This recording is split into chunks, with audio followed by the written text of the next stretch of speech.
Hello everyone, hope all you doing good and studies बहुत ही अच्छी चल रही है। एग्जाम्स बहुत नजदीक है और अमेंडमेंट्स भी आए हैं। यस, सेम मटेरियल जो अवेलेबल है वेबसाइट पे, but you need not worry, I am here. हम लोग सारे के सारे अमेंडमेंट्स कवर करेंगे and literally there is no need to worry because if I say इतने अमेंडमेंट्स नहीं है, सिर्फ 38 अमेंडमेंट्स है which we need to cover, और उसमें से भी काफी सारे तो ऐसे हैं very very simple.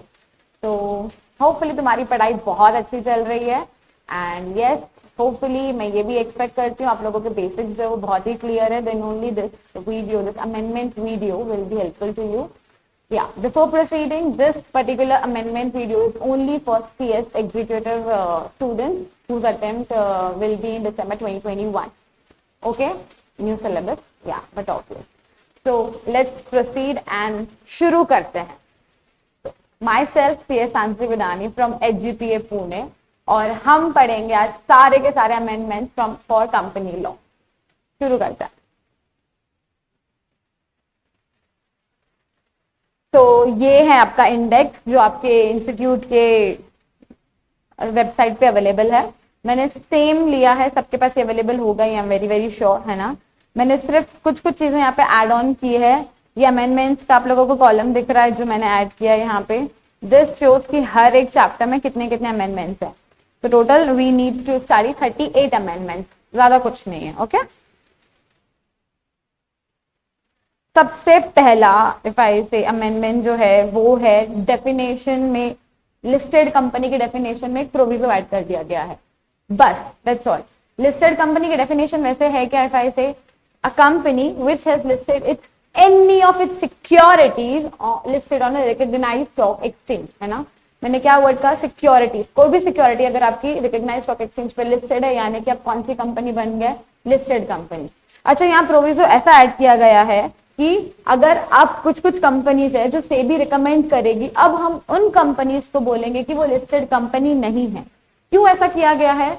Main reason जो है इसके पीछे ये है क्योंकि प्राइवेट कंपनीज अगर इफ आई से प्राइवेट प्लेसमेंट बेसिस पे या फिर even public company private placement basis पे कोई भी तरह का इशू लेकर आती है, नॉन कन्वर्टेबल डिबेंचर्स का, नॉन कन्वर्टेबल प्रेफरेंसेस का, तो उन लोगों को सारे के सारे जो भी सेबी के रेगुलेशंस है फॉर लिस्टेड कंपनीज, जो लंबी चौड़ी लिस्ट है वो उनको एप्लीकेबल हो जाती थी। तो ये चीज को गिव अवे करने के लिए उन्होंने अब क्या किया है, ये पर्टिकुलर कंपनी जो प्राइवेट प्लेसमेंट बेसिस पे सिक्योरिटीज कुछ जो है लिस्ट करवाती है, उनको अब लिस्टेड कंपनी हम नहीं बोलेंगे। That's all, very very simple, और कुछ भी नहीं है इसमें, ठीक है। तो एक प्रोविजो ऐड किया गया जिसमें बोला है कि सेबी के कंसल्टेशन से हम इन कंपनीज को लिस्टेड कंपनी नहीं बोलेंगे, जो कि देन लिखा हुआ है इन द रूल्स में लिखा हुआ है यही जो हमने अभी अभी पढ़ा। कोई पब्लिक कंपनी जिसने अगर डेट सिक्योरिटीज जो है या फिर प्रेफरेंसेस प्राइवेट प्लेसमेंट बेसिस पे जो इशू किया है उसको हम लोग अब लिस्टेड कंपनी नहीं बोलेंगे। वन तो हमारा हो ही गया। एक्चुअली ये दो है, अलग अलग जगहों पे थे, मैंने उनको मर्ज करके अभी एक हो गया है हमारा, ठीक है। वेरी सिंपल, आगे बढ़ते हैं। अब सेकंड क्या है अमेंडमेंट, सिर्फ स्मॉल कंपनी के जो डेफिनेशन है उसको रिवाइज कर दिया गया है। उसमें भी क्या किया, सिर्फ और सिर्फ थ्रेशोल्ड जो है वो चेंज किया गया है। पहले जो था वो 50 लाख रुपए, अब उसको कर दिया है 2 करोड़ रुपए, ठीक है। जो 2 करोड़ था उसको 20 करोड़ कर दिया।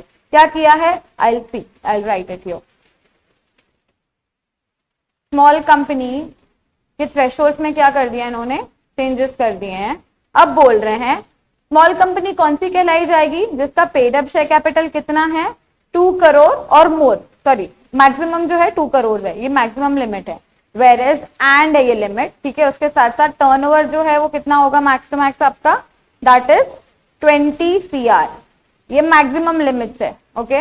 अगर कोई भी कंपनी का पेड अप शेयर कैपिटल कितना है, मैक्सिमम 2 करोड़ तक है, और टर्नओवर कितना है 20 करोड़ तक है, तो इसके पहले मतलब इसके अंदर जो जो कंपनी सॉल्व करेगी वो सारी कंपनीज अब कहलाई जाएगी स्मॉल कंपनी। अच्छा, ये क्यों किया गया है, बिकॉज अभी स्मॉल कंपनी का पहले जो थ्रेशोल्ड था वो थोड़ा कम था, अब डेफिनेशन के थोड़ा सा वाइडर कर दिया, सो दैट बहुत सारे कंपनी वो एम्बिट में आ सके और उनके ऊपर जो कंप्लायंसेस है थोड़े से कम हो जाए। वेरी वेरी सिंपल, क्या किया है, तो स्मॉल कंपनी का थ्रेशोल्ड जो है वो चेंज कर दिया गया है, ओके। ये सेम ही है कि ये बोलता है कि ये एप्लीकेबल नहीं है किसको, अगर आपका होल्डिंग सबसे रिलेशनशिप है, या फिर अगर आपकी सेक्शन 8 कंपनी है, या फिर आपकी कंपनी है बॉडी कॉर्पोरेट जो है वो स्पेशल एक्ट से गवर्न की गई है, ठीक है। This remains the same. अब नेक्स्ट क्या अमेंडमेंट शेयर और शेयर कैपिटल में लेकर आए हैं। अब ये क्या है, सेक्शन 62 बोलता है यहाँ पे हमारा राइट्स इशू जो बात करता है। राइट्स इशू का हम लोग बोलते हैं जो ओपन पीरियड होता है, हम लोग बोलते हैं मिनिमम 15 डेज के लिए और 30 से लेके मैक्सिमम 30 डेज के लिए ओपन रहेगा offer for rights issue, right. अब यहाँ क्या कर दिया है, बोला है कि 15 डेज इतना लंबा ना रखते हुए हम उससे और कम भी रख सकते हैं, ठीक है। तो मिनिमम इसको कर दिए 15 दिन ना रखने से हम लोग इसको सिर्फ 7 डेज भी रख सकते हैं, सो दैट हमारा जो प्रोसेस है राइट्स इशू का जल्द से जल्द कंप्लीट हो जाए। Very very simple. क्या कहा, राइट्स इशू का वैसे ओपन ऑफर पीरियड कब तक होता है, 15 से लेकर 30, और 15 को हटा के थोड़ा और कम कर दिया है कि मिनिमम 7 डेज आप इतना जो है आपको ओपन रखना है offer, that's all. Okay, maximum 30 days as it is here, उसमें कोई चेंज नहीं है। फिर नेक्स्ट क्या, ये इसी का ही है, और ये क्यों किया गया है, yes for ease of doing business, so that काम जो है थोड़ा सा जल्दी जल्दी होता जाए। नेक्स्ट आ गया, see we are doing so quickly, कुछ है ही नहीं, डरने की बात ही नहीं है बिल्कुल भी अमेंडमेंट पे, कुछ भी नहीं है इसमें ज्यादा। आपके अगर कॉन्सेप्ट पहले से ही तैयार है, very easy for you. Next क्या है, मेंबर्स एंड शेयर होल्डर्स में अमेंडमेंट आया। यहाँ पे क्या किया इन्होंने, एक नया सबसेक्शन जो है 11 इंसर्ट किया, ऐड किया है यहाँ पे। यहाँ पे इन्होंने क्या बोला है, अगर सेंट्रल गवर्नमेंट चाहे तो, अच्छा ये किसके लिए है, सेक्शन 89 के लिए, जहाँ पे हम लोग MGT 4 और MGT 5 वेरिएंट क्या था, आई जस्ट थोड़ा सा यहाँ पे डिस्कस। रजिस्टर्ड ओनर, अगर कंपनी को बेसिकली इंटीमेशन करना पड़ता है, अगर वो रजिस्टर्ड ओनर लेकिन बेनिफिशियल ओनर कोई और है, बेनिफिशियल इंटरेस्ट किसी और के पास है, या फिर किसी कोई बेनिफिशियल ओनरशिप जो है वो चेंज हो रही है, ठीक है, इन दैट केस MGT 4 जो है वो फाइल करना पड़ता है। वैसे अगर कोई बेनिफिशियल ओनर है उसको भी कंपनी को इंटीमेशन देना पड़ता है MGT 5, ठीक है। तो यहाँ बोला गया है, ये जो सेक्शन 89 बोलता है, इसमें इन्होंने एक प्रोविजो ऐड कर दिया है वेरिन दे से कि सेंट्रल गवर्नमेंट अगर चाहे तो एग्जेम्प्ट कर सकती है कुछ कुछ क्लास ऑफ कंपनीज को for doing such compliances, that's all. क्या कहा मैंने, सेंट्रल गवर्नमेंट जो है वो चाहे तो वो एग्जेम्प्ट कर सकती है some class of company for doing such requirement, okay. And yes this is not applicable on government companies, ये एज इट इज, इसमें कोई चेंज नहीं है। नेक्स्ट क्या है, अभी डिविडेंड के लिए सेक्शन 124 जो है इसमें अमेंडमेंट आई है। अगेन बहुत ही सिंपल अमेंडमेंट है, फाइल से इन्होंने क्या किया है, जो पहले फाइन थी वहां उसको पेनल्टी के साथ जो है रिप्लेस कर दिया गया है। फाइन क्या है, थोड़ा सा ज्यादा बर्डन सम होता है, क्रिमिनल नेचर फाइल से है ना, जहाँ पे कोर्ट जो है आपको फाइन लगाती है, वेरएज पेनल्टी क्या है, आपकी अथॉरिटी लगा देगी वहां पर। तो पेनल्टी अब इन्होंने कर दिया है। एंड हाँ, एक और एडिशन है यहाँ पे, पहले जो था सिर्फ कंपनी और ऑफिसर इन डिफॉल्ट के ऊपर जो फाइन लगती थी, बट अब इन्होंने ऐसा किया है पेनल्टी लगेगी फाइन की जगह पे। तो बेसिकली यहाँ फाइन को पेनल्टी कर दिया इन्होंने, यहाँ पे मेन एफआई से ये अमेंडमेंट है, ठीक है। और इसके साथ साथ क्या किया इन्होंने, अगर आप ये बार बार कर रहे हो ऐसा डिफॉल्ट जो बार बार कर रहे हो, कंटिन्यूइंग डिफॉल्ट है, उस केस में भी जो है देन आपको पेनल्टी लगेगी, ठीक है। If you have continuing failure then आपकी पेनल्टी जो है वहां पे चेंज हो जाएगी। नेक्स्ट, अब ये है सिर्फ थोड़ा सा जहां पे हम लोगों को थोड़ा सा ध्यान देना है, CSR, यहाँ पे थोड़े से अच्छे खास अमेंडमेंट्स है, हम इसको अच्छे से पढ़ेंगे अभी, ठीक है। CSR होता क्या है, कॉर्पोरेट सोशल रिस्पॉन्सिबिलिटी, सबको पता है। कॉर्पोरेट कोई भी कंपनी जिसकी एक सोशल रिस्पॉन्सिबिलिटी है, किसकी तरफ, सोसाइटी की तरफ, क्योंकि वो सोसाइटी से कहीं ना कहीं कुछ बेनिफिट ले रही है, उसकी वजह से वो अर्न कर रही है, तो उसका भी कर्तव्य बनता है टू रीपे, टू पे बैक टू द सोसाइटी। तो यही है हमारा CSR। अब पहला यहाँ पे देखो इन्होंने क्या बोला है, अब कोविड-19 के टाइम पे ऐसा था, अगर आप कुछ भी स्पेंड कर रहे हो आप कोविड-19 से रिलेटेड कोई भी चीज के लिए, तो हम उसको बोलते थे कि आपने CSR का समझो कंट्रीब्यूशन कर दिया है, ठीक है। अब क्या किया है इन्होंने, अगर आप कोविड-19 की वैक्सीनेशन के लिए या उसको अवेयरनेस के लिए कोई तरह का कैंपेन वगैरह कर रहे हो, तो हम वो जो आप खर्चा करोगे हम वो मान लेंगे कि आप CSR के फंड, मतलब CSR के फंड्स का आप यूटिलाइजेशन कर रहे हो, वहां के एक्सपेंसेस के लिए कर रहे हो, तो हम ये मानेंगे कि आप फंड्स जो है वो वहां पे यूटिलाइज कर रहे हो। तो वो भी मतलब बेसिकली अगर मैं बोलूं तो वो भी एलिजिबल CSR एक्टिविटी में माना जाएगा, ओके। तो carrying out the awareness campaigns programme, ये सारे अभी क्या आ जाएंगे, एलिजिबल CSR एक्टिविटी जो है वो माना जाएगा, ठीक है। Making very simpler for you, you only need to refer the highlighted text part, और जो मैं इतना बोल रही हूँ अगर उतना भी आपने देख लिया, समझ लिया, life is simple for you. Next, अब ये और क्या बोल रहे हैं, section 135 which talks about corporate social responsibility, right. तो उसमें इन्होंने थोड़ा सा अमेंडमेंट लेकर आए हैं, किसमें, सबसेक्शन 5 में। ये क्या बोलता है, अच्छा पहले ऐसा था सीएसआर के लिए, it was based on comply और एक्सप्लेन अप्रोच, वेरिन क्या होता था, आपके ऊपर ऐसे मैंडेट नहीं था, मतलब अगर आप फॉल करते हो, मतलब every company has to do that, every company की शुरुआती 135 की बेसिकली ऐसे होती है, एवरी कंपनी यानी कि हर कंपनी को, कोई कंपनी को छूट नहीं है, हर कंपनी को सीएसआर के एक्सपेंडिचर करना ही है, ठीक है, कितना है, 2% of the average net profit of the last preceding 3 financial year, right, सबको पता है। अब इसमें इन्होंने क्या किया है, पहले ऐसा था लेकिन कंप्लाई और एक्सप्लेन, अगर आप एक्सपेंडिचर नहीं कर पा रहे हो उतना, कितना 2% आपका, तो आप एक काम कीजिए, आपके बोर्ड रिपोर्ट में एक्सप्लेन कर दीजिए कि आप ये क्यों नहीं कर पा रहे हो, ठीक है, दैट वाज कंप्लाई और एक्सप्लेन अप्रोच। बट अब क्या कर दिया है, आपके ऊपर एक मैंडेट डाल दिया गया है दैट आपको ये करना ही करना है, ठीक है। वो क्या बोल रहा है, कंपनी को करना ही करना है, like there is no option now, आपको कंप्लाई और एक्सप्लेन नहीं है, you have to comply with respect to section 135, ठीक है। और एक और चीज, अब ये बोलते हैं कि हमने अभी अभी देखा कितना है, 2% of average net profit of last 3 financial year, immediately preceding financial year, ठीक है। लेकिन व्हाट इफ कंपनी को अभी सिर्फ साल भर ही हुआ है, अभी की कंपनी जस्ट अभी इनकॉर्पोरेट हुई है, उस केस में हम क्या करेंगे, तो जितने साल हुए हैं आपको उसका हमको एवरेज लेना है, ज्यादा कुछ नहीं, 3 साल नहीं, 2 साल हो तो 2 साल का लो, ठीक है। तो ये जो है यहाँ पे अमेंडमेंट है, where the company has not completed, अगर आपको 3 साल नहीं हुए हैं, इन दैट केस तो आपको during such immediately preceding financial year, जितना आपको साल हुए हैं, 1 साल 2 साल जितना भी हुआ है उतना हम लोग कंसिडर करेंगे, ओके। नेक्स्ट, अच्छा अब सीएसआर जो है वो प्रोजेक्ट जो होते हैं एज पर शेड्यूल 7 हमको लेने पड़ते हैं, ठीक है। क्या क्या उसमें, रेडिकेटिंग हंगर, पावर्टी, आप एनजीओ के थ्रू कुछ काम करवा सकते हो, where in there is some upliftment in the society, okay, empowerment of women, child, so on, the list is बड़ी लंबी, राइट। तो हम यहाँ क्या बोल रहे हैं, ये ऐसे हम लोग अगर कुछ प्रोजेक्ट करवा रहे हैं, ठीक है, हम खुद कंपनी खुद कर रही है या फिर किसी ट्रस्ट के थ्रू करवा रही है, तो उस केस में यहाँ बोला गया है, अगर आपका जो प्रोजेक्ट है मतलब इंस्टेंटली नहीं खत्म हो रहा, आपका ऑनगोइंग प्रोजेक्ट है, यानी कि अभी जस्ट खत्म नहीं हुआ, आपका चलता जा रहा, समझो साल 2 साल चल ही रहा है वो, ठीक है, लंबा प्रोजेक्ट आपने ले लिया, इन दैट केस अगर आप 2% जो है आपका वो खर्च नहीं हो पा रहा है उसमें, तो इन दैट केस जो अनस्पेंट अमाउंट रहेगा आपको वो ट्रांसफर करना पड़ेगा एक दूसरे अकाउंट में, ठीक है। सी, unless the unspent amount relates to any ongoing project refer to in 135, जो हम ऊपर देख रहे हैं, ट्रांसफर करना पड़ेगा हमको unspent amount to fund specified in schedule 7, ठीक है। वो कितने टाइम में करना है, within period of 6 months ऑफ द expiry of the financial year,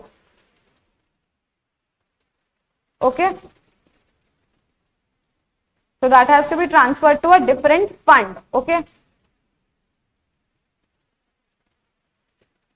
Then 6, 7 and 8 जो है ये नए sections जो है insert किए गए हैं यहाँ पर, okay, wherein they say if there is an ongoing project, जो हम बात कर रहे थे, यानी कि एक बार में आपका खत्म नहीं हो रहा प्रोजेक्ट, जो वो चलता जा रहा, 2-3 साल चलता ही जा रहा है, ठीक है। और उस केस में, अच्छा ये केस जो भी आप करेंगे, it has to be as per the CSR policy, right. तो वो जो ट्रांसफर करेंगे हम लोग, वो हमको ट्रांसफर करना पड़ेगा with in 30 days from the end of the financial year, एक स्पेशल अकाउंट में, जो मैं अभी बात कर रही थी, हमको ट्रांसफर करना पड़ेगा, कंपनी को खोलना पड़ेगा जो भी अनस्पेंट अमाउंट रहेगा, ठीक है। समझो एग्जाम्पल लेते हैं, ठीक है, हमारा 2% जो होता है समझो वो 100 CR होता है, ठीक है। इन दैट केस अभी ध्यान देना, और मेरा ये ऑनगोइंग प्रोजेक्ट है, ये समझो 2 years के लिए चलेगा, जिसमें से मैंने 50% यूज कर लिया, लेकिन 50% स्टिल इज रिमेनिंग, ओके। तो दिस 50% व्हेन इट इज अनस्पेंट, अभी तक मेरा यूज हुआ नहीं है, so this 50% now has to be transferred to a special account, ठीक है, और जिसका हम नाम रखेंगे अनस्पेंट CSR अकाउंट, ये नाम रहेगा, ये एक कंपनी को अलग अकाउंट खुलवाना पड़ेगा जहां पे अगर ये ऑन गोइंग प्रोजेक्ट और कुछ पैसा अभी भी बाकी है जो मैंने खर्च नहीं किया है, जो खर्च नहीं किया है वो अमाउंट मुझे ट्रांसफर करना पड़ेगा टू अनस्पेंड CSR अकाउंट। ठीक है, ये कितने दिन में ट्रांसफर करना पड़ेगा? With in 30 days, with in 30 days from the end of the financial year. Okay, और फिर ये जो बचा कुछ मेरा 50% है, ये मुझे नेक्स्ट 3 इयर्स में कैसे भी फिनिश ऑफ करना है, मुझे ये यूज करना है नेक्स्ट 3 इयर्स में। ओके,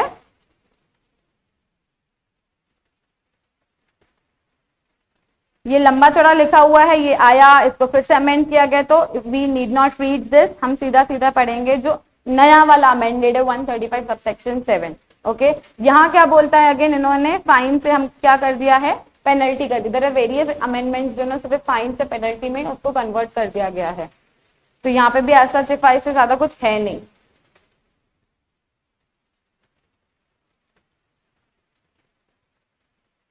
फिर नेक्स्ट बोला गया है, दिस इज वेरी इंपॉर्टेंट, पहले ये अलाउड नहीं था। ठीक है, क्या बोल रहे हैं, अगर समझो वैसे अलाउड कितना है, मतलब मैंडेट कितना बोला इन्होंने, सिर्फ 2%, राइट, बट कंपनी ने क्या किया, 3% कर दिया, या समझो 4% कर दिया, यानी कि ये क्या कर रही है, जितना रिक्वायर्ड है उससे ज्यादा कर रही है, राइट। इन दैट केस क्या करते थे पहले, एक्स्ट्रा जो भी रहता था उसका सेट ऑफ नहीं मिलता था, यानी कि कर दिया तो कर दिया आपने अपनी मर्जी से किया, आपको उसका सेट ऑफ नहीं मिलेगा। बट अब अमेंडमेंट आया है वेरिन क्या बोल रहे हैं, अगर आपने 2% की जगह जो है 4% कर दिया, ठीक है, तो ये जो 2% है आप नेक्स्ट ईयर्स में इसका अमाउंट जो भी रहेगा वो सेट ऑफ कर सकते हो, यानी कि हर ईयर आपको क्या करना है, 2% के हिसाब से खर्चा करना है, लेकिन आपने क्या कर दिया, पिछले साल समझो ज्यादा कर दिया, तो अब आने वाले साल में आपको फिर से उतना करने की जरूरत नहीं, क्योंकि आपने ऑलरेडी पिछले साल जो है वो ज्यादा कर दिया। ओके, नेक्स्ट,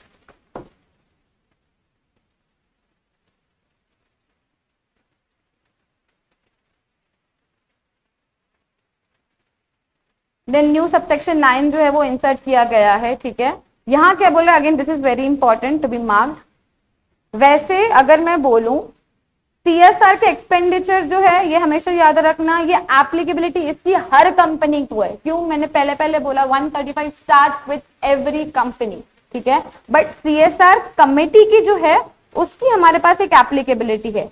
उसकी एप्लीकेबिलिटी कैसी है, अगर आपका नेट प्रॉफिट जो है 5 करोड़ से ऊपर है तो आपको CSR कमेटी बिठानी है। और क्या है, अगर आपका नेटवर्थ जो है वो है हमारा 100 करोड़ से ऊपर, 500 करोड़ से ऊपर, और टर्नओवर कितना है, 1000 करोड़ से ऊपर, ठीक है, तो आपको CSR कमेटी जो है वो बिठानी है। बट यहां क्या बोल रहे हैं, अगर आप जो 2% के हिसाब से जो एक्सपेंसेस कर रहे हो, क्या कहा मैंने, अगर जो वो 2% के हिसाब से जो एक्सपेंसेस कर रहे हो, ठीक है, वो एक्सीड नहीं करते 50 लाख, यानी कि 50 लाख से अंदर ही, मतलब जो 2% आपका अमाउंट बैठ रहा है वो 50 लाख से कम ही है, इन दैट केस आपको CSR कमेटी बैठाने की जरूरत नहीं है। Okay, this point has to be remembered. क्या कहा, वैसे CSR कमेटी की रिक्वायरमेंट कब है, ये चीजें थ्रेशोल्ड जो हमने अभी देखा, बट अगर आपका 2% के हिसाब से जो अमाउंट बैठता है, that amount to less than 50 lakh, then in that case you need not set up a CSR committee in your company. Okay, next यहाँ पे CSR रूल्स में जो है थोड़ी सी बेसिकली यहाँ पे चेंज डेफिनेशंस में चेंजेस लेके आए हैं। एक्ट यानी हमारा कंपनीज एक्ट ही है, ठीक है। एडमिनिस्ट्रेशन में यानी क्या आता है, हमारा general management and administration expenses जो हम लोग करते हैं उसको प्रोजेक्ट्स को देखभाल रखने के लिए and all. Annexure be the same. CSR क्या होता है हमने पहले ही डिस्कस कर लिया, ठीक है।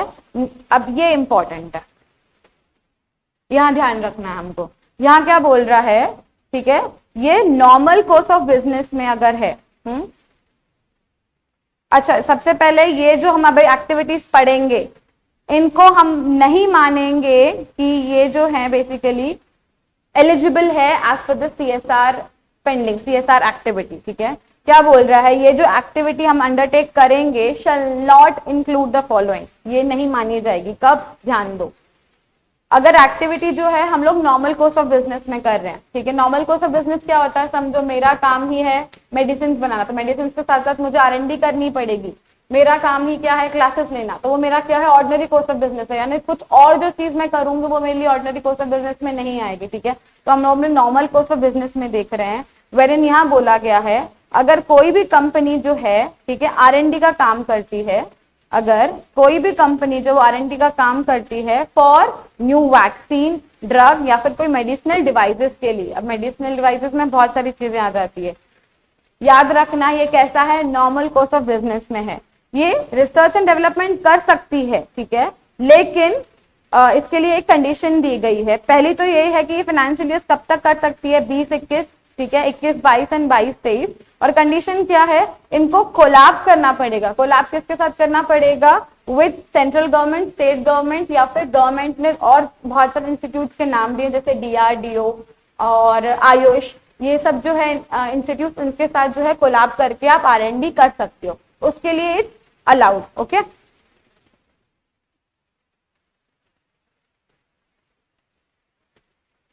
नेक्स्ट इज, अभी जो भी अभी एक्टिविटी करोगे इसको सेपरेटली डिस्क्लोज करना है annual report.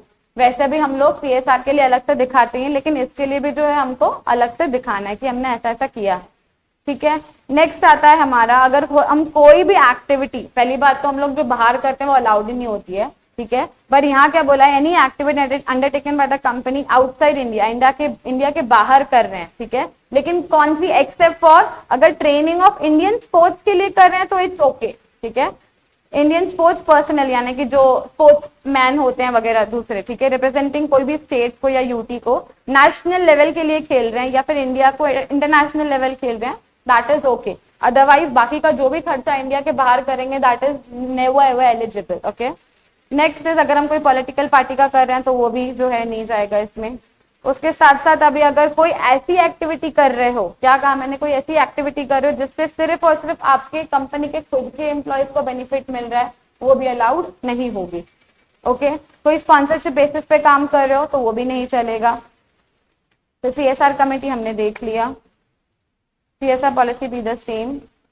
Net profit, ongoing project हमने ये देखा जो कि मल्टी ईयर प्रोजेक्ट होता है ना, यानी कि एक साल में नहीं, वो लाइक 2 साल 3 साल चलता ही रहा है आपका प्रोजेक्ट, उसको हम लोग बोलते हैं ऑनगोइंग प्रोजेक्ट।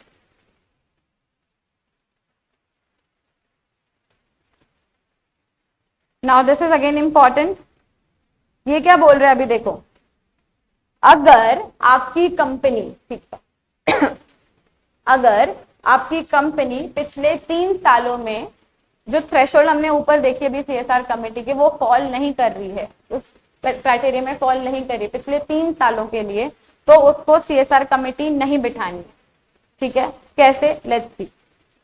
हमने क्या देखा था, 5 CRN, वो जो भी थ्रेशोल्ड है उसके लिए 3 साल लगातार जो है वो फॉल नहीं कर रही है, तो जाके नेक्स्ट ईयर उसको नहीं बिठानी। लेकिन अगर सिर्फ 1 साल के लिए नहीं कर रही है तो उसको करना पड़ेगा, उसको कमेटी बिठानी पड़ेगी। 2 साल के लिए तो भी कमेटी बिठानी पड़ेगी, लेकिन 3 साल लगातार अगर वो ये फॉल नहीं करिए, थ्रेशोल्ड में फॉल नहीं करिए, देन जाके उसको CSR कमेटी जो वो एप्लीकेबल नहीं रहेगी, ठीक है। This has to be borne in mind, and accordingly आपको कंडीशंस जो वो फॉलो नहीं करनी पड़ेगी अगर आप you cease to comply with the requirements and constitute CSR committee. Then ये पहले भी यही था कि CSR की एक्टिविटीज जो भी है आप खुद से भी कर सकते हो, company as an individual level पे भी कर सकती है, या फिर किसी और सेक्शन 8 कंपनी के साथ, किसी ट्रस्ट के साथ मिलके भी कर सकती है ना, NGOs एंड ऑल, किसी के साथ भी कर सकते हैं, which is registered in section 12A and 80G of income tax act 1961, या फिर ऐसी जो एस्टैब्लिश्ड है बाय सेंट्रल गवर्नमेंट या स्टेट गवर्नमेंट, ये भी सब सेम ही है। चेंज कहाँ आया है, चेंज यहाँ आया है, this has to be again mark important. यहाँ क्या बोल रहे हैं, अब हर एंटिटी को, ठीक है, हर एंटिटी को जिसको भी CSR एक्टिविटी करनी है उसको रजिस्टर करना पड़ेगा सेंट्रल गवर्नमेंट के साथ, और उसके साथ साथ एक फॉर्म भी भरना पड़ेगा जिस फॉर्म का नाम है CSR1। क्या कहा मैंने, जो भी कंपनी CSR एक्सपेंडिचर करना चाहती है, ठीक है, एवरी एंटिटी, यहाँ पे किसी को भी रेस्ट्रिक्ट क्या बोलते हैं उसको बाहर नहीं, एक्सपेंशन नहीं दिया गया है, हर एक्टिविटी जिसको भी CSR की एक्टिविटी करनी है उसको एक फॉर्म भरना पड़ेगा जिसका नाम है CSR1। इलेक्ट्रॉनिकली फॉर्म है ये, और ये कब से इफेक्टिव है, 1/4/2021। ओके, और अगर आपके जो पुराने वाले प्रोजेक्ट चल रहे हैं, जो CSR के एक्सपेंडिचर आप कर रहे हो, उस पर उसका कोई भी असर नहीं आएगा। लेकिन अब से जो आप करोगे, कब से, 1/4/2021 से, तब आपको CSR 1 फॉर्म जो है वो भरना कंपलसरी है। ये साइंड एंड सबमिटेड इलेक्ट्रॉनिकली रहेगा और उसको वेरीफाई भी करना पड़ेगा by a professional who can be a PCA, PCS, CMA और even an advocate will, sorry not an advocate, PCA, PCS और CMA। ओके, ये अगेन हमारे पोर्टल पे सबमिट करना है। इसके बाद जैसे ही हमारे एक SRN आता है, ऑन द सिमिलर लाइंस हमारे पास एक यूनिक CSR रजिस्ट्रेशन नंबर आएगा with which we can track. Okay, ये जनरेट हो जाएगा ऑटोमेटिकली। हम इंटरनेशनल ऑर्गेनाइजेशंस के साथ भी इंगेज कर सकते हैं for any designing, monitoring for our CSR policy. अगर हमको जरूरत पड़ती है, कोई इंटरनेशनल बॉडीज के साथ हम मिलके काम करें, या फिर CSR एक्सपेंडिचर्स किस तरह से उसकी मॉडलिंग की जाए, कि कहाँ इन्वेस्ट करना चाहिए, वो सब चीजें जो हम उनसे करवा सकते हैं कोई इंटरनेशनल ऑर्गेनाइजेशन से। ठीक है,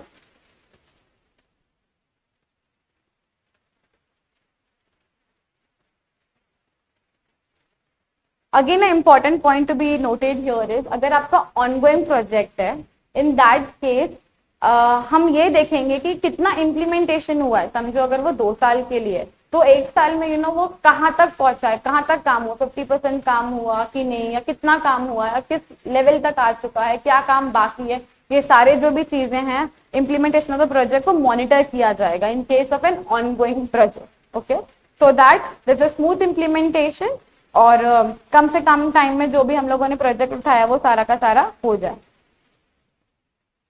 देन CSR कमेटी का काम ही क्या होता है, CSR प्रोजेक्ट हमको लिस्ट करके देती है, राइट, जिससे हम लोग CSR पॉलिसी में लिखते हैं कि ये प्रोजेक्ट जो है हम लोग करने वाले। रिकमेंडेशन कौन देता है, CSR कमेटी। ठीक है, then also they suggest you the manner of execution, किसको किस तरह से किया जाएगा। तो यूटिलाइजेशन ऑफ फंड्स भी होते हैं, किसको किस तरह से फंड्स को यूटिलाइज किया जाएगा। उसके साथ साथ मॉनिटरिंग एंड रिपोर्टिंग मैकेनिज्म भी है ना, क्योंकि अगर हम लोग बोल रहे हैं कि ऑनगोइंग प्रोजेक्ट है, ये लंबा चलेगा, तो मॉनिटर भी तो करना पड़ेगा। चलो पैसा दे दिया कंपनी ने, but how can we track that कि हाँ भाई पैसा जो भी हम डाल रहे हैं वो सही से यूज हो रहा है या नहीं हो रहा है। तो इन that case also CSR committee will help you. अब ये इम्पैक्ट असेसमेंट यही है again in case of ongoing है, ठीक है, प्रोजेक्ट। तो ये भी जो है CSR कमेटी आपको बताएगी।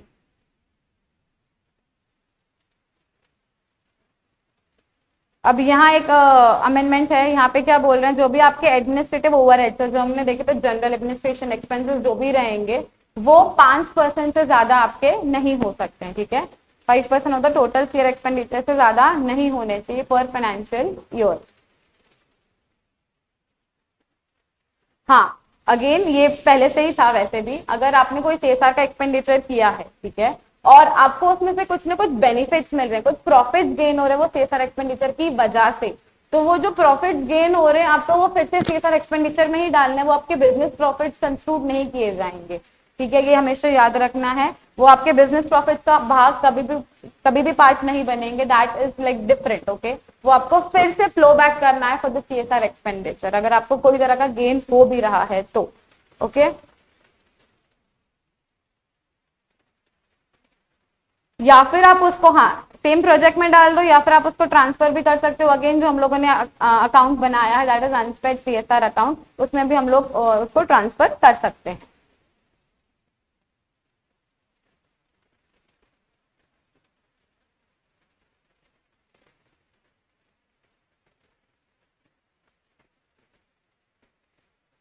देन CSR रिपोर्टिंग, हम बोर्ड रिपोर्ट में स्पेसिफिकली हमारा CSR का जो अलग से हिस्सा होता है जहाँ पे हम पूरा बताते हैं CSR पॉलिसी एनेक्सेस वगैरह लगा के कि हमने कहाँ कहाँ खर्च किया।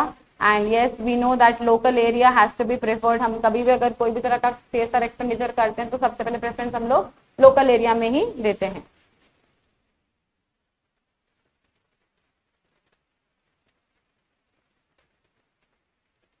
Now this is again important which says जो भी कंपनी है, एवरी कंपनी जिसका एवरेज CSR ऑब्लिगेशन कितना है 10 CR और मोर, उसको जो है बेसिकली इम्पैक्ट असेसमेंट करवाना है।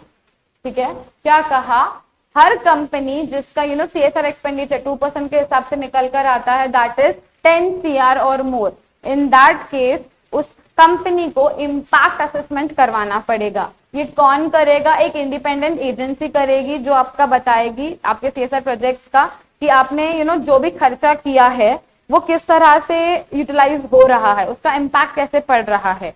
Okay, having outlays of 1 CR और मोर एंड जो कंप्लीट नहीं हुए हैं 1 year before the undertaking of the impact study. Again ये जो है बोर्ड के पास हम लोग प्लेस करेंगे and it has to be a part of annual report. ये हम देख चुके हैं that expenditure shall not exceed 5%। Again the same repetitive है काफी सारा यहाँ पर।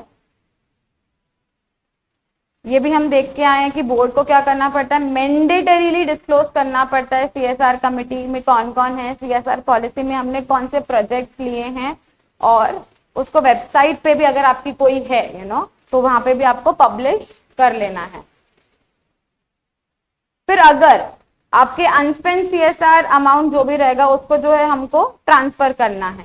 ठीक है, जब तक अगर आपका जो फंड शेड्यूल 7 में है उसको हम लोग जो है ट्रांसफर, मतलब बेसिकली जो आपका अनस्पेंड, हम लोगों ने ऊपर एक नया जो अकाउंट बनाया, ठीक है, अनस्पेंड CSR अकाउंट, उसमें जो भी आपका अमाउंट अभी भी बचा कुचा है देन उसको जो है वो ट्रांसफर किया जाएगा to the fund which is established in schedule 7।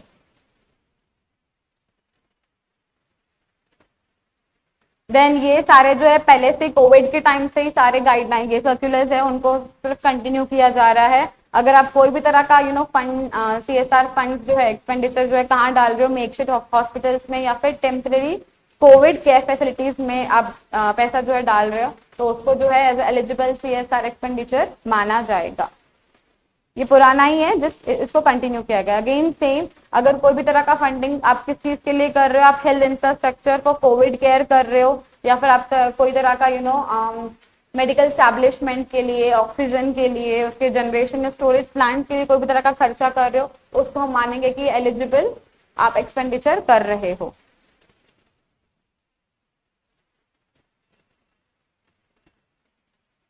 तो हो गया हमारा CSR का भी। ठीक है, हमने अभी तक क्या देखा, FIS में थोड़ा सा रिवाइज कर लेते हैं। सबसे पहले हमने देखा लिस्टेड कंपनी की डेफिनेशन में चेंज है। ठीक है, वहां पे जब प्रोविजो ऐड किया गया, सिंपल स्मॉल कंपनी की डेफिनेशन में हमने देखा वहां पे एक थ्रेशोल्ड की जो चेंज करवाई गई है। देन हमने CSR के देखे, फिर हमने राइट इसका भी देखा, राइट इशू का variant the window period which is for 15 to 30 days, उसको हम लोगों ने मिनिमम अभी 7 डेज कर दिया गया है। और अब बढ़ते हम लोग अकाउंट ऑडिट एंड ऑडिटर्स की तरफ। ठीक है, अब ये क्या है, एक नया सेक्शन ऐड किया है। अच्छा, always remember whenever there is a after any section, यानी इसका मतलब ये है कि वो पहले नहीं था जब कंपनी में 2013 आया, उसको बाद में कभी ऐड किया गया है। ठीक है, now in this case section 129A बोलता है कि कुछ कुछ कंपनीज को, ठीक है, जो प्रिस्क्राइब किए गई होंगी उन कंपनीज को पीरियोडिकली फाइनेंशियल रिजल्ट बनाने हैं। ठीक है, और वो रिजल्ट जो है देन अकॉर्डिंगली उनका अप्रूवल वगैरह लेके ऑडिटेड हो या लिमिटेड रिव्यू हो, और वो रजिस्ट्रार के साथ फाइल भी करने हैं। समझो जो भी पीरियोडिकल टाइम रहेगा उसके 30 डेज के बाद वो ROC के साथ फाइल भी करनी है। ठीक है, for selected class of companies, not for all. Next is then schedule 3 में कुछ कुछ अमेंडमेंट्स लाई गई है। यहाँ पे ये लोग इन्होंने कुछ एडिशनल डिस्क्लोजर रिक्वायरमेंट्स दी है। जब आप फाइनेंशियल स्टेटमेंट्स बना रहे हो तो आपको इन चीजों का और भी ज्यादा ध्यान रखना है। जो पहले थी वो तो है ही, लेकिन कुछ और एडिशनल जो चीजें वो भी इन्होंने यहाँ पे ऐड की है। ठीक है, जैसे कि अभी आपको शेयर होल्डिंग पैटर्न जो है डिस्क्लोजर देना है प्रमोटर्स का भी। ठीक है, प्रमोटर्स के पास कितना कितना आपका शेयर होल्डिंग है। उसके बाद ट्रेड पेबल्स के साथ ट्रेड रिसीवेबल्स की आपको इन्फॉर्मेशन देनी है। फिर अगर आपने कोई ट्रेडमार्क फाइल किया है दैट इज अंडर डेवलपमेंट, अभी तक आपको उसका रजिस्टर्ड होकर ट्रेडमार्क मिला नहीं, एप्लीकेशन दी हुई अभी तक विच इज इन प्रोसेस। ठीक है, तो इसको हम लोग बोलते हैं इंटैंजिबल एसेट अंडर डेवलपमेंट, अभी तक हमको वो मिला नहीं है, राइट, रजिस्टर होके। तो ये सब चीजें जो वो भी आपको भी शेड्यूल 3 के हिसाब से आपको बतानी है, उसका भी डिस्क्लोजर आपको देना है। ठीक है, अगर आपकी कोई बेनामी प्रॉपर्टी आपने होल्ड करके रखी तो उसकी भी डिटेल्स आपको देनी है। अगर आपका कोई भी तरह का नाता है विद स्टॉक ऑफ कंपनी, यानी समझो कोई डायरेक्टर जो है एक और कंपनी में था, जो अभी कंपनी जो है वो स्ट्राइक ऑफ हो चुकी है, तो वो डिटेल्स भी आपको अभी बतानी है। फाइनेंशियल स्टेटमेंट्स में एज पर शेड्यूल 3। वैसे ही अगर आपका कोई अनडिस्क्लोज इनकम है या फिर आपने कोई CSR का डिस्क्लोजर जो है वो भी आपको अभी इधर बताने हैं। आजकल क्रिप्टो करेंसी बड़ा चल रहा है, अगर आपने कोई तरह का क्रिप्टो करेंसी में कुछ डाल के रखा है या कोई तरह की वर्चुअल करेंसी में, तो वो भी डिटेल्स आपको अभी शेड्यूल 3 के हिसाब से बतानी है, ये याद रखना। ओके, क्रिप्टो करेंसी आ चुका है। नेक्स्ट,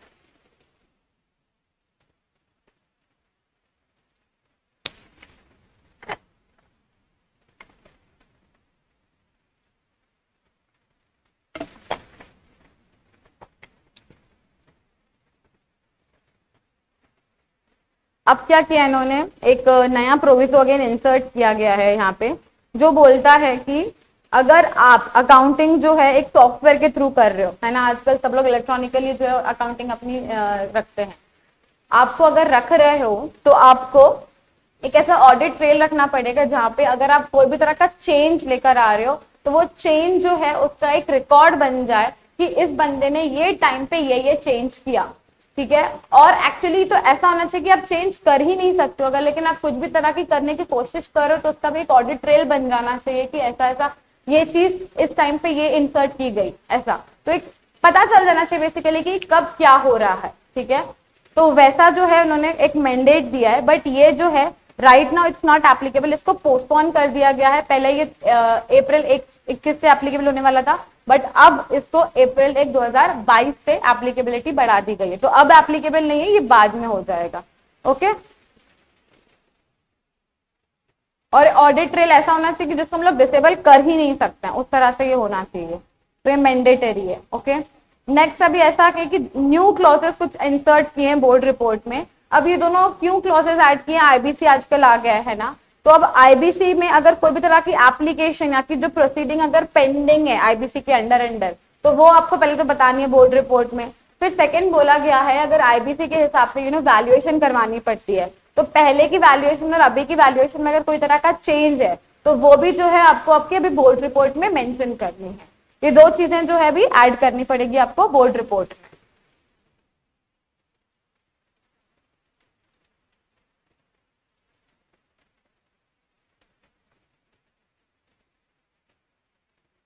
देन यहाँ ये क्या है, मोटा मोटी फाइल है, यहाँ पे इन्होंने वही बोला ऑडिट ट्रेल के बारे में बताया, जो अभी right now it's not applicable which will be applicable later on, 2022 से एप्लीकेबल होगी। और ये बोला है कि अब मैनेजमेंट को जो है थोड़ा और सतर्क रहना पड़ेगा, the management has to be more responsible and it has to see whether everything it's according to the best of its knowledge, और कुछ भी तरह का यहाँ पे गलत नहीं हो रहा है। और आपके जो भी नोट्स है, आपके अकाउंट्स है, they give you true and fair view. Next आगे हमारा ट्रांसपेरेंसी एंड डिस्क्लोजर। अगेन यहाँ पे एक नया प्रोविजो ऐड किया गया है। Again this is important, this can be asked in your exams, where in हर कंपनी को हम लोग बोलते हैं एनुअल रिटर्न जो है भेजना पड़ता है, ठीक है। पर हम लोग बोलते थे कि स्मॉल कंपनी और ओपीसी को जरूरत नहीं है, क्योंकि इनको हम लोग अब्रेज जो है बेसिकली फॉर्म देते थे। बट अभी अब्रेज को हटा दिया गया, अब्रेज रिटर्न नहीं देना है आपको एनुअल रिटर्न ही देना है, बस अब फॉर्म चेंज हो गया है, ठीक है। बाकी की जो कंपनीज है उनको देना है MGT 7E, जो पहले चलता आ रहा था वही है, लेकिन अब ओपीसी और स्मॉल कंपनीज के लिए फॉर्म एक नया आ गया है जिसको हम लोग बोलते हैं MGT 7A, ठीक है। तो ये जो है अब इनको ये फॉर्म भरना है, इनको अब्रेज फॉर्म भरने की जरूरत नहीं है, एनुअल रिटर्न अब्रेज वाले की जरूरत नहीं है, इनको बस ये वाला फॉर्म जो है भरना है, ठीक है। किनको, ओपीसी एंड स्मॉल एंड सतत क्लास ऑफ कंपनीज जैसा प्रिस्क्राइब है, सेम है ये, बस अभी MGT 7A फॉर्म आ चुका है।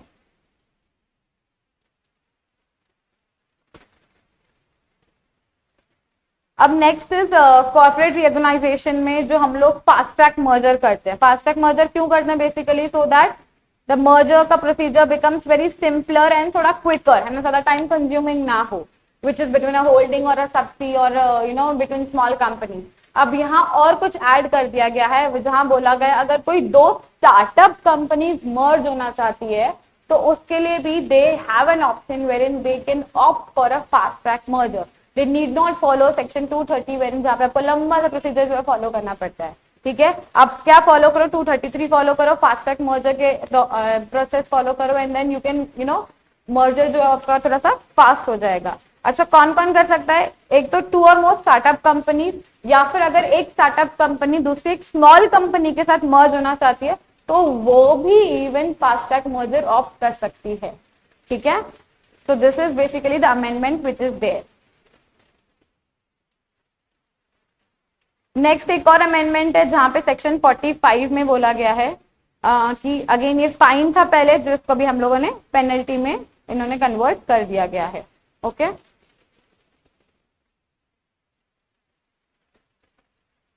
This is again which can be थोड़ा सा इंपॉर्टेंट। ठीक है, अब यहाँ क्या बोला गया है, जैसे हम लोग रिजर्व करते हैं हमारा नेम, ठीक है, that is only valid for 20 days अगर नया इनकॉर्पोरेशन है, और अगर पुराना हम लोग नाम चेंज करें इन that case it is valid for 60 days. अब ऐसा है, इन्होंने एक बेसिकली फैसिलिटी दी है जहाँ पे हम लोग हमारा रिजर्वेशन जो है उसको एक्सटेंड कर सकते हैं। ठीक है, तो आप जैसे आपके पोर्टल पे आप लॉग इन करके देखोगे, आपने नाम डाला है तो वहाँ पे आप एक्सटेंड का भी ऑप्शन आ गया, आप एक्सटेंड करो, यू पे the fees which is normal fees वो 1000 ही रहेगी, आप एक्सटेंड करो एंड देन आपका जो है वो और 20 दिन के लिए वैलिड हो जाएगा एंड सो ऑन। ओके, तो वो एक्सटेंशन जो है आप वहां पे कर सकते हो। अब नया एक और क्या है, जब हम लोग बात किया INC 35 की एजाइल की बात करते हैं तो उसमें अभी ऐसा है कि GSM के लिए अगर आपको अप्लाई करना है विच इज ऑप्शनल है ना, अगर आप थ्रेशोल्ड के अंदर आते हो नीड नॉट, बट आप थ्रेशोल्ड के क्रॉस करो you have to apply for GSM and in that case अभी एक ऑप्शन दिया गया है, अगर आपको आधार के साथ उसको वेरीफाई करवाना है। अब ऐसा है, आधार को हर जगह लिंक कर रहे हैं राइट, तो अगर आपको GSM को आधार से वेरीफाई करवाना है तो वहां पे ही आपको ऑप्शन है यस नो, ऐसा if you wish then yes and no, like option है वहां पे आपके लिए। अब एक नया है जो हमारे STP फॉर्म्स होते हैं, वो कौन से होते हैं? स्ट्रेट थ्रू प्रोसेस फॉर्म्स है ना। अब उनके लिए एक सेंट्रल स्क्रूटनी सेंटर बनाया गया है जो कि आपके सारे STP फॉर्म्स को एग्जामिन करेगा, यानी कि ये फॉर्म सही से भरा गया है या नहीं, तो that has to be done by this CSC, जो नया सेंटर बिठाया गया है जो सेंट्रल गवर्नमेंट ने स्टैब्लिश किया है। ओके, ये अगेन ये MCA के नीचे ही काम करेगा बिकॉज ये सारा हमारा जो भी काम होता है MCA 21 का और इफ आई से ई गवर्नेंस का, that is under the purview of MCA, तो ये भी MCA के अंडर ही रहेगा। ठीक है, next is now again practical question कुछ आ सकता है अगर आया यहाँ पे अमेंडमेंट पे, इस केस पे। यहाँ क्या बोला गया है, जो KMP होते हैं हमारे, तो उनकी जो रेम्यूनरेशन कंपनी प्रोवाइड करती है, ठीक है, उसके लिए एक इफ आई से एक लिमिट दी गई है कि इतना इनके लिए दे सकते हैं ना, as per the net profit right 198 बोलता है, 197 के प्रॉफिट के हिसाब से 11% ओवरऑल रेम्यूनरेशन जो है हम सारे के सारे मैनेजरल रेम्यूनरेशन लोगों को दे सकते हैं। ठीक है, अब उसमें जो वैसे पहले KMP था, ठीक है, मैनेजरल पर्सनल थे बेसिकली, अब उसमें और 2 लोगों को ऐड कर दिया गया है। यहाँ तो ऐसा लिखा है अदर डायरेक्टर्स और डायरेक्टर्स, विच इनडायरेक्टली मीन्स अगर आप कोई नॉन एग्जीक्यूटिव डायरेक्टर को या फिर इंडिपेंडेंट डायरेक्टर को दे रहे हो तो वो भी अब इसके अंदर ही परव्यू में ही आएंगे, 11% के अंदर ही आएंगे, आप उनको एक्स्ट्रा से अलग से नहीं दोगे, सारे के सारे अब अंडर वन रूफ है, आपको 11% सबको उसके अंदर से ही मैनेज करना, उसमें से ही सबको बांटना है। ठीक है, तो ये बहुत ही बड़ा इन्होंने लेके दिया है, इसका क्रक्स यही है कि अब ये लोग जो है वो भी इसके अंदर ही आएंगे, इनके 11% के हिसाब से ही सबको बांटा जाएगा। यस दिस, ठीक है, अगर आपका इफेक्टिव कैपिटल इतना शेड्यूल 5 कि इतना है तो आप इतना ही दे सकते हो, इतना है तो इतना ही दे सकते हो। इन केस आपका रेम्यूनरेशन ये प्रॉफिट जो है inadequate एंड ऑल है तो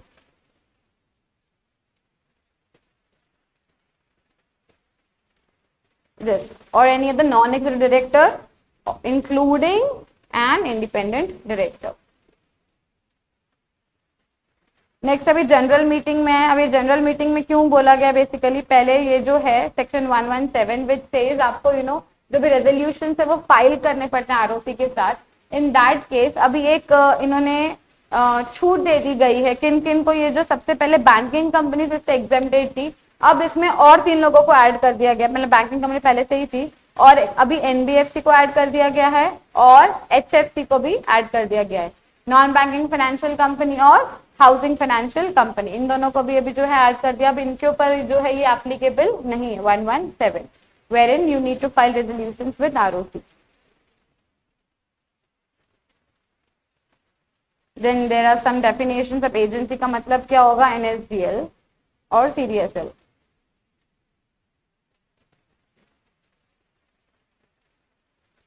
And some other definitions wherein इसको meetings में और strong कैसे cut down date क्या रहेगी, cyber security to make the virtual meetings if I say more secure and कोई उसको access ना कर पाए, रिमोट ई वोटिंग भी थोड़ी सी एक्सेसिबल और लोग उसके ऊपर रिलाई कर पाए, इलेक्ट्रॉनिक वोटिंग सिस्टम कैसे किया जाएगा, each and everything now has been defined in a particular manner. Secure system क्या होगा, यानी कि ऐसा हार्डवेयर और ऐसा सॉफ्टवेयर जिसे कोई भी तरह का बीच में उसको हैक ना कर सके, पाए से रिलायबिलिटी दे सके, जैसे कि हमको पता चले हाँ हमने जिसको भेजा है या फिर जो देख रहा है पर्टिकुलर वही शेयर होल्डर, कोई और नहीं देख रहा है. And other to general accepted security procedures. Then there are some miscellaneous जहाँ पे इन लोगों ने बताया गया है कि कुछ प्रोविजन ओमिट कर दिए गए हैं. Very easy, I just want you to read this one. कुछ ऐसे हैं जिसको फाइन से पेनल्टी किया है, कुछ ओमिट कर दिए हैं, कुछ थोड़े से जगह पे सब्सटीट्यूट किए गए हैं. There is nothing much, like I am telling you, you need not worry. Basics पक्के हैं ना आपके, अमेंडमेंट्स कुछ भी नहीं है, बस पता है ये थी चीज, अच्छा अब ये हो गई थी, that's all. But still, if you have any queries, let me know in the comment section. I'll be always there to help you. And all the best. Paper तो फट गया ना, अपने को एकदम अच्छे से देना है. So till then, yes, subscribe the channel, like the video if you get any useful information from this video. Until then, take care.